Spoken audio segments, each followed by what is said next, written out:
السلام عليكم إخوان كرام، أخواتي الكريمات، داخل أرض الوطن وخارجه. كنحييكم مرة أخرى، كنجدد بكم اللقاء في حلقة جديدة من حلقات القضايا الجنائية. وندوزو القضية ديال اليوم. قضية عاوتاني عجيبة طرائف. كانت فيها شي طرائف اللي ما خصهاش دار. المسائل ديالها كترجع للاواخر ديال التسعينات. الوقائع ديال هذه القضيه القضيه واحد النهار تتلقى مركز الدرك الملكي واحد المكالمه هاتفيه. صون التليفون في لابريكاد. بطبيعه الحال شكون اللي كيجاوب التليفون في لابريكاد؟ هو الدركي المداوم، الجدرمي لي بيرمانونس. ملي جاوب هذاك الجدرمي على ديك المكالمه، قال لي واحد السيد راه واحد الفتاة شابة في مقتبل العمر راها مات في دارهم. بطبيعة الحال هاد المكالمة ما كانتش فيها شي حاجة اللي كتثبت بأن هذيك الفتاة بأنها راه جريمة قتل ولا شي حاجة، ولا المهم راه توفات موتة ديال الله، راها في دارهم. ومشاو بطبيعة الحال. مجرد تلقي ديال هاد النبأ هذا، انتقلوا العناصر ديال الدرك الملكي الى عين المكان بطبيعه الحال، بعد ما علموا النيابه العامه وبعد ما علموا الرؤساء الاداريين ديالو. مشاو الجدرميه اللي كانوا هذيك الساعه كانوا في المركز. وصلوا كيلقاو بان الامر كيتعلق بواحد الفتاه في مقتبل العمر ديالها تقريبا 24 سنه، ممدوده على الظهر ديالها، وهي جثه هامده. الوالدين ديالها فينا هما؟ الوالدين ديالها كيعيشوا في الديار الاوروبيه في الخارج. باها وامها كانوا في الخارج، وكان الاب ديالها والام ديالها، الاب ديالها كان في الخارج، ويلاه دا الزوجه ديالو، ويلاه كيوجد الوراق باش يدي الابناء ديالو. كانت من بين كيدي واحد بالواحد. كانت هذيك هي اللي بقات في الدار، الدار ديال والديها، وسط واحد الدوار، مأمن بطبيعة الحال. العائلة ديالها ساكنة حداها، يعني لا خصها شي حاجة ولا راه ما كاينش اللي غادي يخسر ليها شي حاجة. وسط الأهل ديالها بطبيعة الحال، الأب ديالها مطمئن عليها وماهاش الهم من جهتها نهائيا، خصوصا أن الأمر كيتعلق بدوار صغير والناس عارفين بعضياتهم، ما كاين فيه إجرام، ما كاين فيه حتى حاجة. يعني ما خايفينش. اون اتوندون على ما يصاوبوا ليها الوراق ديالها باش تلتحق حتى هي بالوالدين ديالها. لحقاش شكون اللي تقل ليها الالتحاق بالوالدين هو انها فات 18 سنه. فاش كيفوت الابن 18 سنه تلقى الاب مشاكل باش يديه معاه بخصوص الديار الاوروبيه. هذا هو العائق اللي خلاها هي من دون الاخوان ديالها بقات هنا في البلاد، بقات عايشه هنا. والديها بطبيعه الحال كيتهلاو فيها، كيصيفطوا ليها باش تعيش وعايشه في دارهم، وكاينه فاميلتها دايره بها. يعني كانت في الحفظ وفي الصون بين اهل ديالها. هنا ملي وصلوا رجال الدرك الملكي، يعني كيدار محضر ديال هاد السيده هذه. من خلال المعاينه اللي داروا رجال الدرك الملكي، ما كانش اي اثار ديال العنف على الجسد ديالها كامل. دارت عليه معاينه بطبيعه الحال، ما كانش شي اثار. ودار تفتيش على الجثه ديالها واش كان عندها شي حاجه ولا ما كانش شي حاجه عندها، لحقاش كانت مات وسط دارهم. وهنا كاين حاجه وحده، هو ان الموت الى حد الساعه فهو موت طبيعي، وبان التشريح الطبي هو اللي غادي يجزم واش هاد السيده مات موت طبيعي ولا راها مقتوله. المهم انتشر الخبر في الدوار، داروا للدرك الملكي الخدمه ديالهم، المعاينه ديالهم، وتهزت الجثه بطبيعه الحال للمستشفى باش دار ليها تشريح طبي كما قلت لكم. ملي دار هادشي تهزت الجثه مشات، تم الاستماع الاقارب ديالها، وهذيك البنت كانت واحد البنت هي اللي شافتها هي الاولى ميته، وهي اللي اكتشفتها ميته، وهي اللي كانت شعرات الناس ديال الدوار. استمعوا لها رجال الدرك الملكي في محضر قانوني بطبيعه الحال. خلال الاستماع قلت بان هذيك راه صديقه ديالها، كتمشي كتجلس معاها مره كتجمع معاها وتجلس معاها وهذه وكتونسها وهذه، وكانت مقربه لها وكانت من الصديقات الوفيات ديالها. قلت لهم مولفه كنمشي كل نهار كنجلس معاها ساعه ساعتين، ملي كتسالي الشقه كتمشي عندها تجلس معاها. قلت لهم كالعاده راه جيت اليوم، دخلت لقيت الباب بانه راه غير مردود ما مسدودش، دخلت تنعيط عليها ما جاوباتنيش، بقيت كنقلب عليها في البيوت حتى قالت لهم حتى لقيتها متكيه على ظهرها وهي ميته. دخلعت بديت كنغوت في الدوار، قلت لهم التحقوا بيا الناس، وجا العون ديال السلطه المحليه المقدم ديال الدوار هو اللي علمكم هادشي. قلت لهم اللي علمني الله في هاد النازله هادي. استمعوا، كان واحد العم ديالها تما، استمعوا ليه حتى هو نفس الشيء. السيده ما عندها حتى مشكل، ما عندها حتى شي حاجه، المهم دار محضر عادي وما فيش شكوك، ما فيه حتى شي حاجه. الغد ليه ملي توصل الوالدين ديالها بالنبأ ديال الوفاه ديالها، بطبيعه الحال غادي يجيو باش يدفنوا بنتهم وباش يحضروا في الدفين ديالها. الغد ليه باها وامها وصلوا، هذوك هما ذوي الحقوق، هذوك هما الناس اللي ضروري غيتخاد التصريحات ديالهم بخصوص هاد الوفاه ديال بنتهم. استمعوا ليها، استمعوا الام ديالها هي الاولى. شريفه بنتك واش عندها شي مرض مزمن؟ واش كتشكي من شي مرض؟ واش كتشكي من شي حاجه؟ واش عندها شي مشكل؟ واش هذه؟ لا والو، كاين حتى شي حاجه. واش بنتكم كتشكوا في الوفاه ديالها؟ لا، ما كنشكوش في الوفاه ديالها. الاب ديالها نفس الشيء، استمعوا ليه حتى هو. واش بنتك فيها شي مرض مزمن؟ لا. واش بنتك تتشرب شي دواء ولا شي؟ لا. واش بنتك كتشك في الوفاه، في الظروف ديال الوفاه ديالها؟ لا. دازت الامور عاديه، وفاه عاديه الى حد الساعه.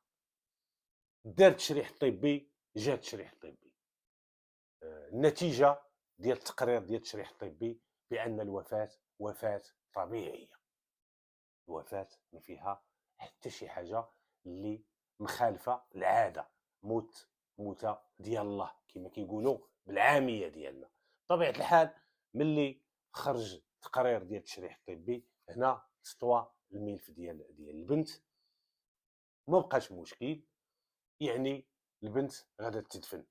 دارت الاجراءات ديال التشريح الطبي، من مور داك الشيء النيابه العامه سلمات الجثه للاب ديالها باش يدفن بنته. دفن، جا هذاك الراجل والعائله ديالو، هزوها من مستودع الاموات، جابوها للمقبره ديال الدوار بطبيعه الحال.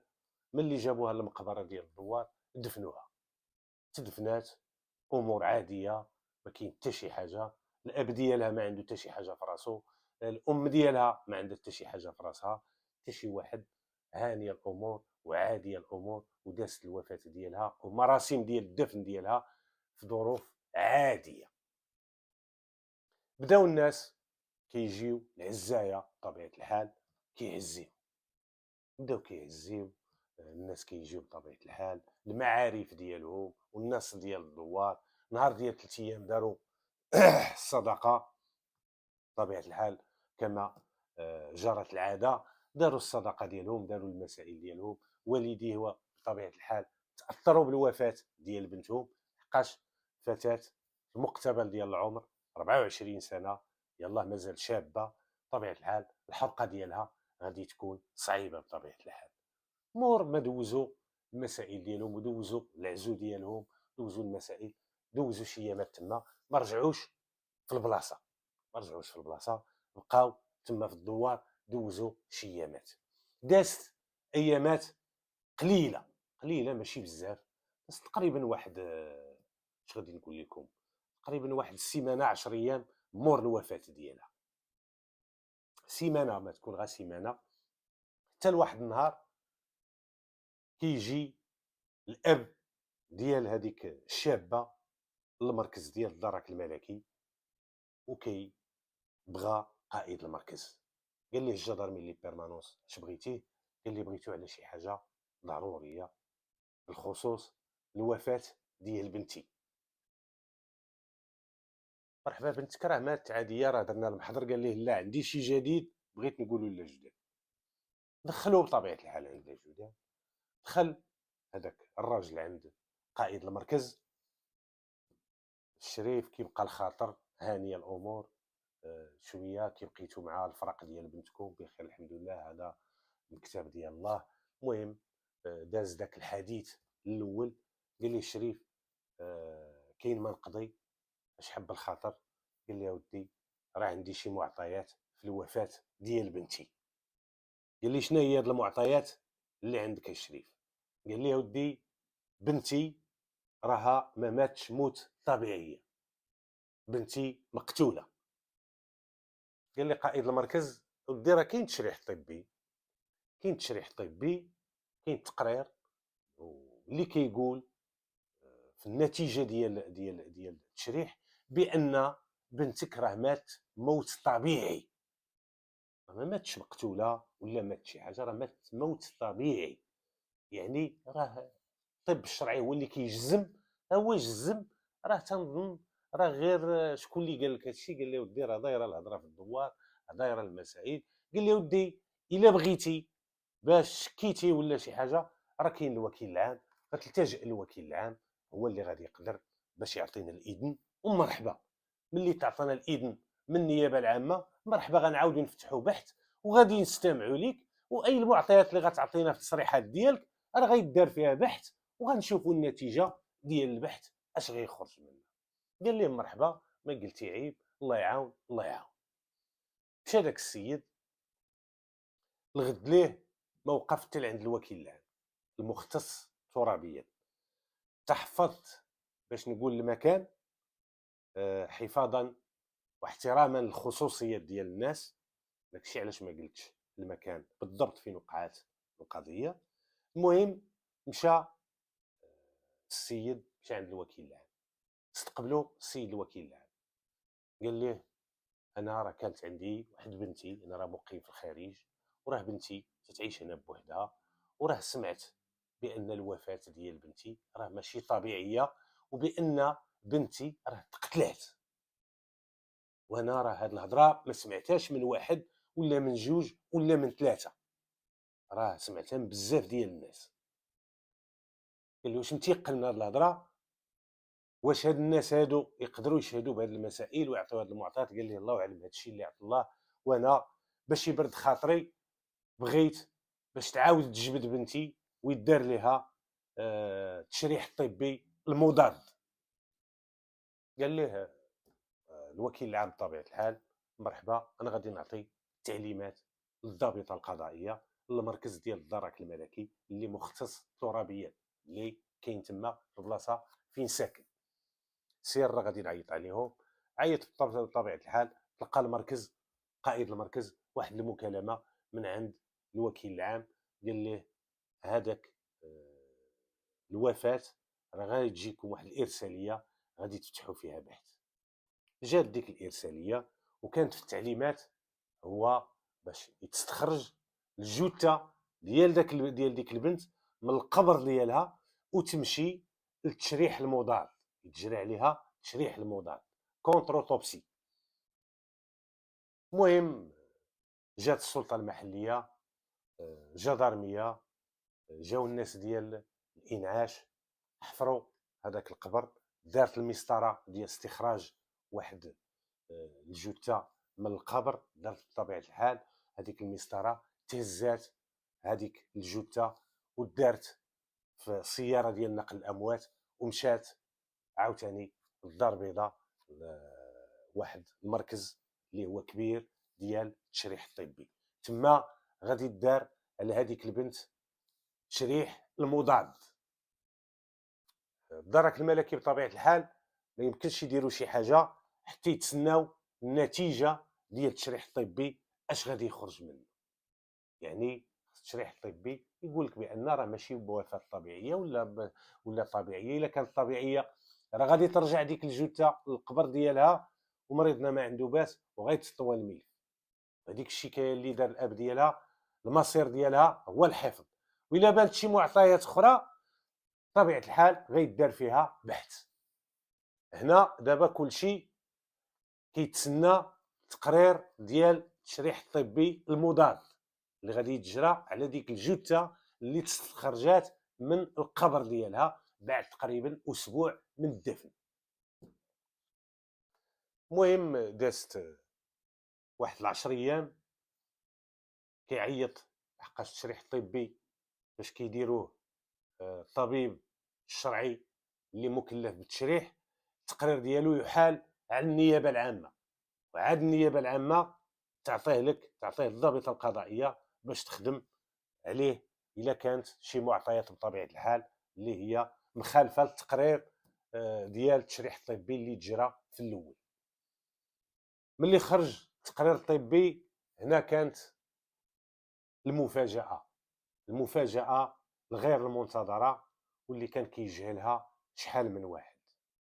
التقرير الطبي كيقول بان هذيك الشابه مات عن طريق الخنق، خنقها شي واحد وقتلها، يعني جريمه قتل، كاين فعل جرمي هنايا، ما بقاتش موت طبيعيه.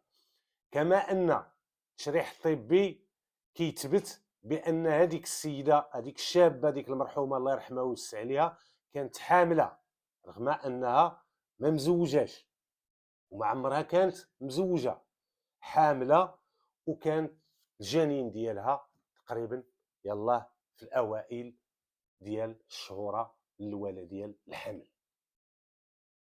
هنايا ولات جريمه قتل، غادي تقلب البحث من واحد القضيه اللي عاديه، واحد الموت عادي، وغادي يوليو رجال الدرك الملكي يقلبوا في القضيه ديال القتل، وشكون اللي قتل هاد البنت وشكون هو الاب ديال داك الجنين اللي كان عندها في كرشها. حقاش ربما يكون داك الجنين هو الدافع وراء هاد الجريمه الشنعاء. طبيعه الحال تفتح بحث بناء على تعليمات النيابه العامه وبناء على التقرير ديال التشريح الطبي المضاد. هنا غادي يتعمق البحث بشكل كبير وغيتم الاستماع للاب مره اخرى، والاب غادي يقول لك بان راه سمعت من الناس بان البنت ديالي تقتلات.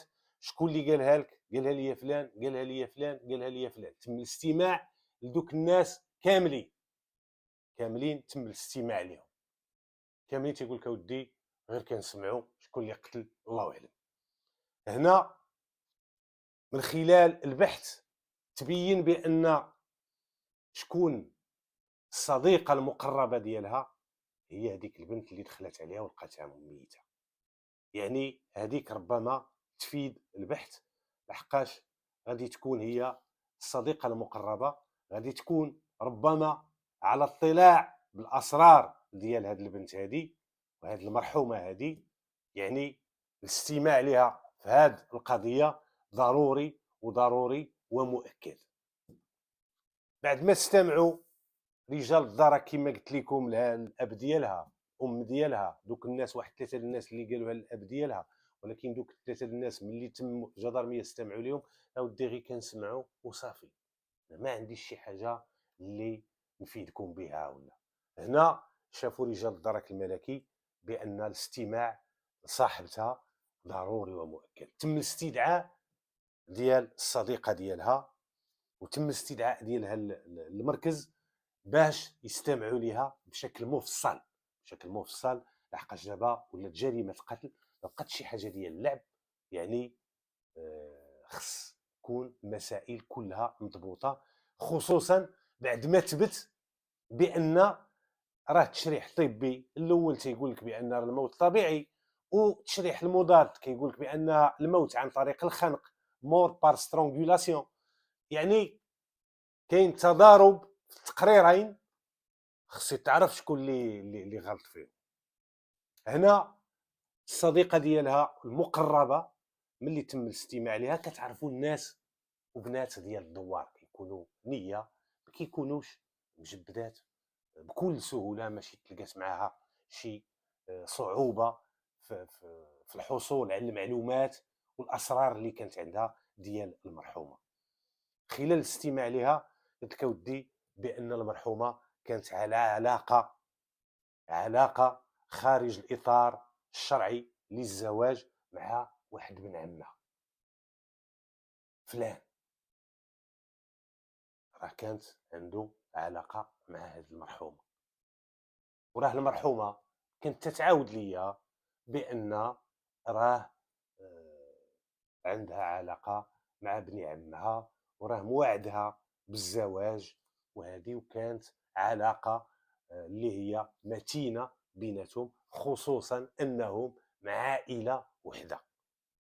وقالت لهم بان كانت كتكون المعاشره بيناتهم خارج الاطار الشرعي للزواج، كانت تتم المعاشره بيناتهم، وخلال هذه العمليات ديال المعاشره بان صدقات هذيك البنت حملات. قالت لهم وراه قالتها ليا، وكان عندها كتقلب كيفاش دير الاجهاض، ولكن بنت الباديه وما عرفاتش كي دير، ما عرفات فين تمشي، ما عندها فلوس، ما عندها حتى شي حاجه. وراه قالت لولد عمها باش يوقف معها، ولكن ولد عمها تنكر ليها، وراه ما بقاش تيبغي يهضر معاها، وقال لي انا ما كنعرفك، ما كتعرفيني. وراه بقات بيناتهم وقع واحد الشنآن بيناتهم.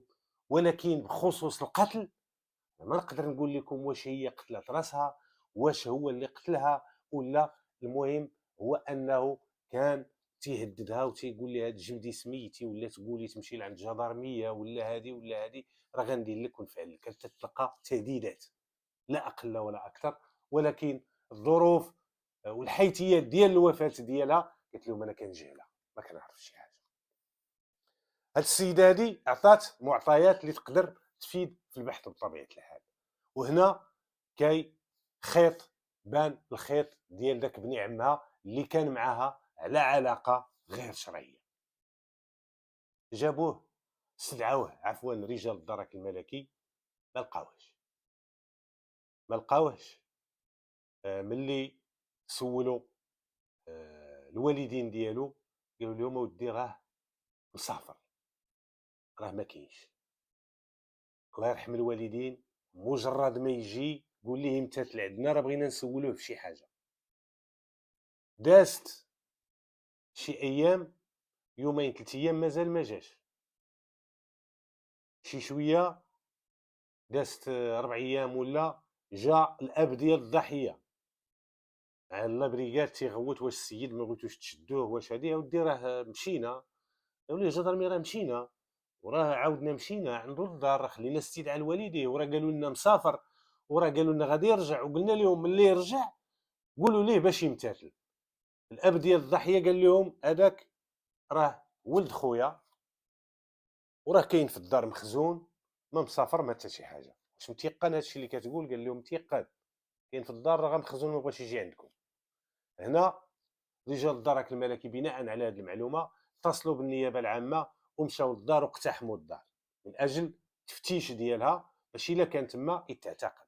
بالفعل خلال عمليه التفتيش عثروا على هذاك السيد اللي كان تيتخبى وكان كيتلوى، ما بغاش يجي لابريكاد باش يجاوب، كان في الدار بالفعل.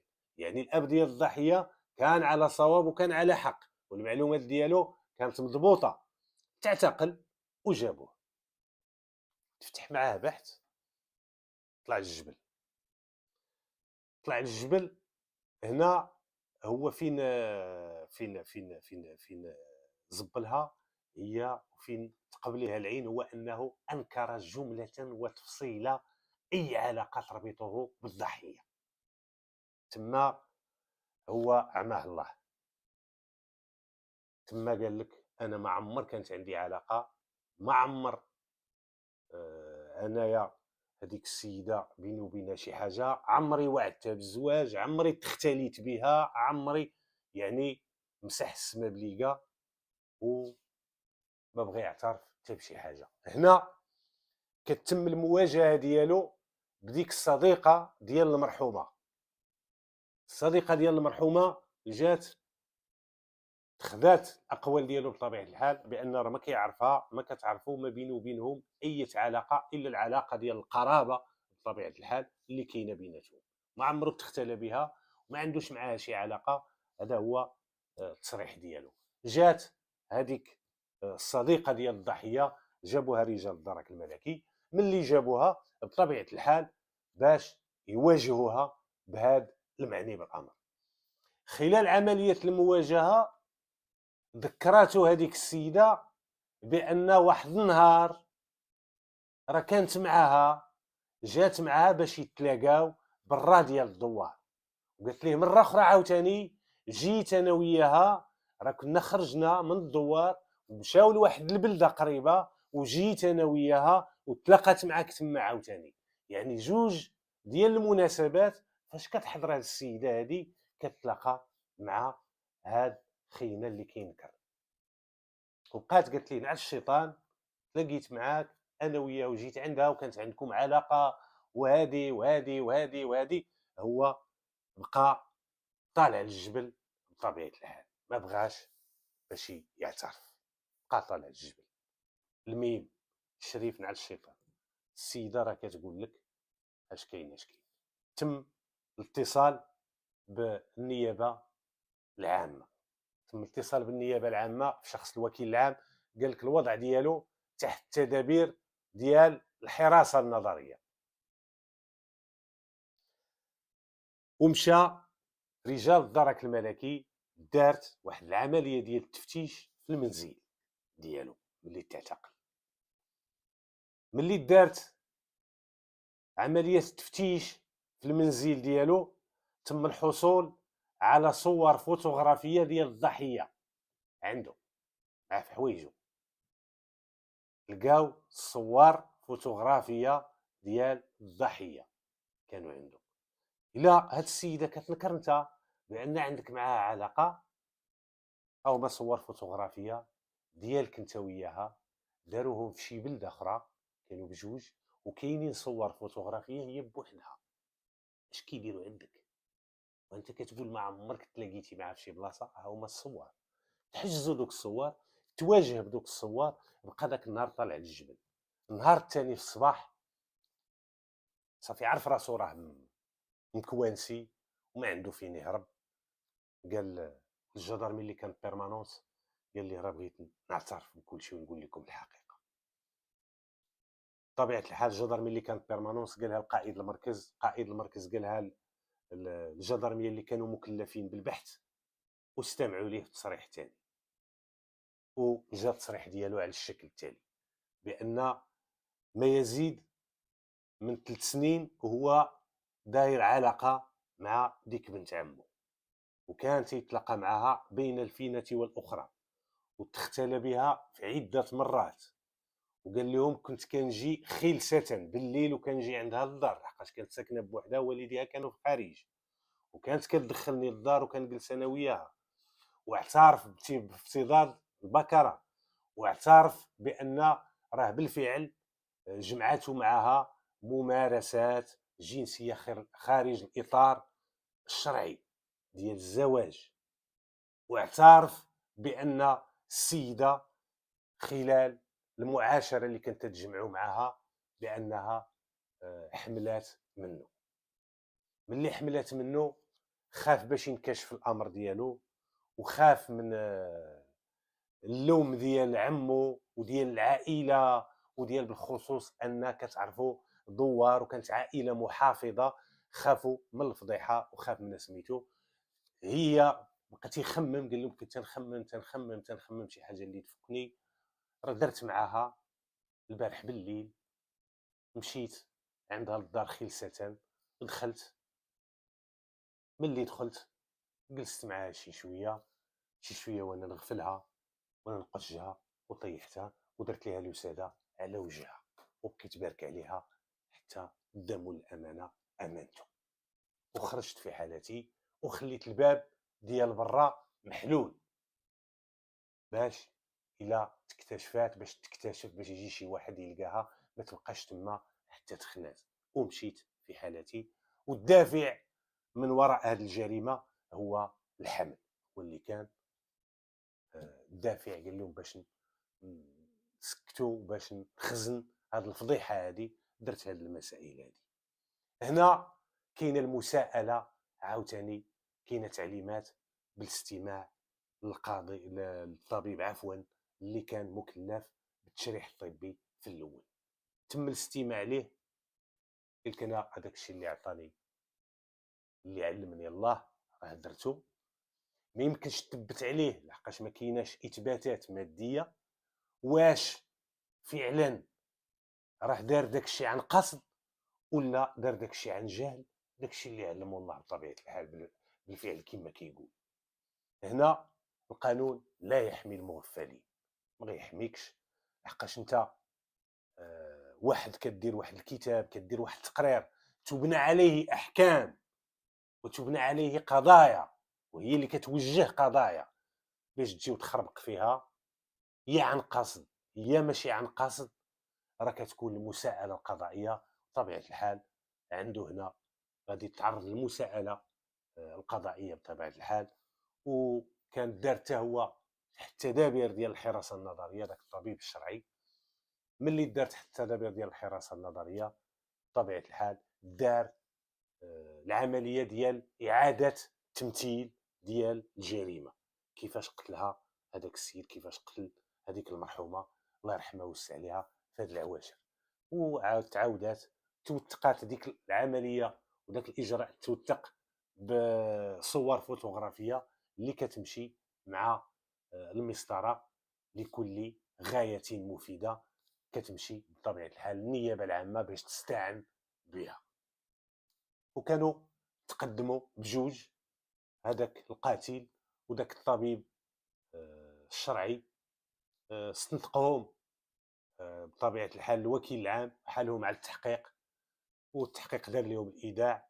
وبعد التحقيق التفصيلي تحال الملف ديالهم على الرئاسه وراج الملف ديالهم في المحكمه، وكان الحكم النهائي اللي كان صدر في حقهم 30 سنه بالنسبه للقاتل، 15 سنه بالنسبه للطبيب اللي مكلف بالتشريح الطبي، هذاك اللي دار ذاك التقرير غلط. واش داروا بدافع من شي واحد، واش تشد فيه رشوه، واش داروا عن غير قصد، هذا ما عرفش. داكشي اللي علمه الله، ولكن ما غاديش يرحموا القانون. كما قلت لكم القانون لا يحمي المغفلين. الا كنتي كتغفل القانون ودرتي واحد الحاجه وتقول انا والله ما عرفت واش مخالفه القانون ولا هذه ولا هذه، القانون لا يحميك. خصك تعرف الحاجه اللي ما خصهاش دار والحاجه اللي دار. بحال هذا السيد هذا طبيب، باش غادي دير واحد التقرير ديال التشريح الطبي وتعطي فيه اسباب الوفاه بانها وفاه طبيعيه وتحاول تطمس واحد الجريمه، هذا فعل لا يقبله اي شخص. وبطبيعه الحال راه نال المصير ديالو والجزاء ديالو، خرج على الخديمه ديالو وخرج على حياته. وكان بطبيعه الحال غادي يكون مزوج، ها هي واحد الاسره عرضه للتشرد. اما هذيك السيده راها تحت الارض، الله يرحمها ويوسع عليها. والاخر الجاني بطبيعه الحال قله التفكير وقله الوعي دفعته لارتكاب واحد الجرم.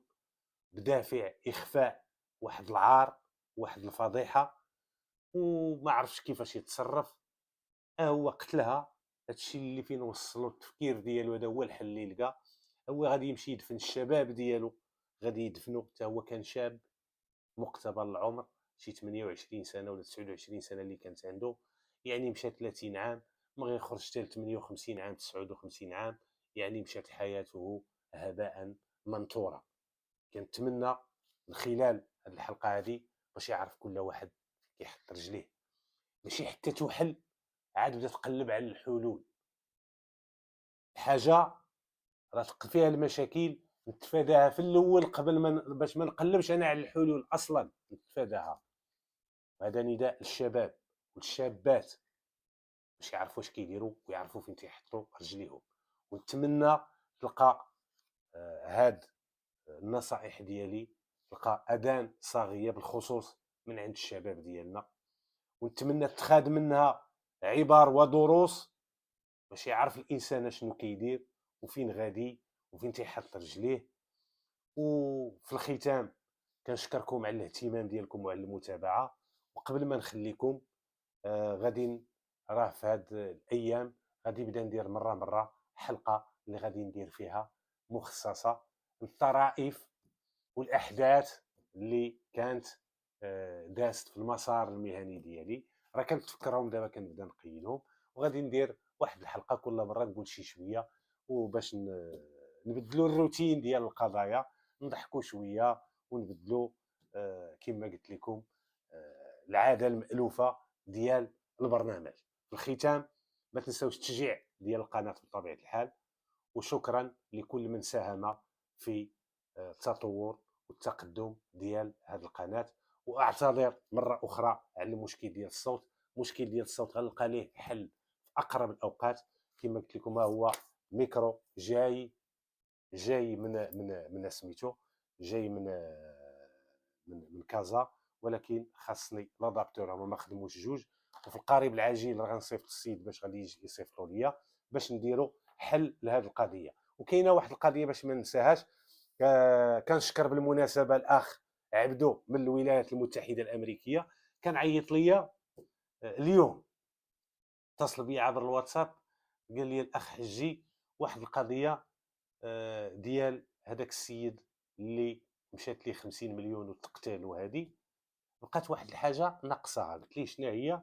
قال لي داك المبلغ المالي اللي كان في الحوزه ديال داك السيد ديك 50 مليون. قلت ليه بطبيعه الحال عندك الصح، هذيك القضيه غفلتها ما تطرقتش ليها. وهنا كان الدارك الموقف بان ديك 50 مليون راه فرقوها دوك الدركيين بجوج، ودار تفتيش في المنزل ديالهم وتحجزات ديك المبالغ الماليه عندهم في الديور، وتحجزات ومشات مع المسطره. العداله هي اللي غادي تقول المآل ديالها واللي اش غتقرر فيها. هذا غير التوضيح على هذه القضيه. ومره اخرى تحيه للاخ عبدو من الولايات المتحده الامريكيه. وكنت نعتذر مره اخرى للجمهور اللي يتشكى من مشكل ديال الصوت. وراه في العاجل القريب ان شاء الله غادي نديروا حل لهذا المشكل العويص. الى اللقاء اخواني، فرصه قادمه ان شاء الله.